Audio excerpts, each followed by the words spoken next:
There was certainly a lot more sort of corporate involvement than I'd had in the past. As president, one of the things I certainly became more involved with, which was sort of interfacing with advertisers and clients of the network, network sales. That was a big part of my role.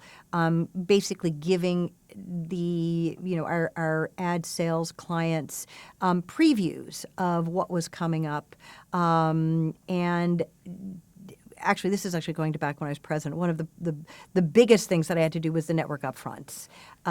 So it was the TCA, the Television Critics Association, the Q&A that you have to do twice a year, the summer and winter press tours, which has always been extremely challenging for me. I never felt 100% comfortable doing it. Leslie was so great at it. But conversely, the going on stage at Carnegie Hall, which people would have thought would have been more stressful, was ironically more comfortable for me. I read from a teleprompter. You have to do it. It's basically like theater, but you happen to be in Carnegie Hall. So that did take a little bit to get used to, but I ultimately became comfortable with that.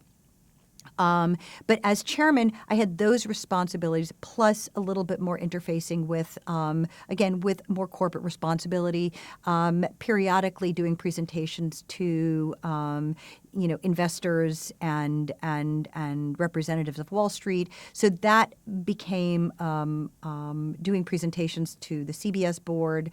But I also felt very comfortable with that as well.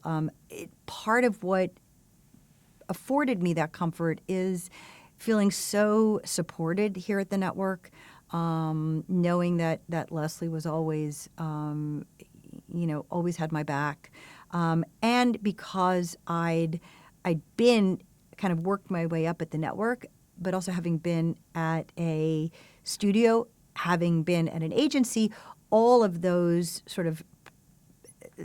previous experiences informed what I was doing today. And so many of my peers who I had come up with were presidents of agencies now, presidents of other networks now. So I felt that even though it was a new title, I felt that I was able to, again, bring all of the experience that I'd had leading up to that point, and use it in my job. So the biggest change at that time was really looking at day parts that needed pretty substantial overhauls in daytime and nighttime and late night. So that became a major focus of mine over the last 5 or 6 years.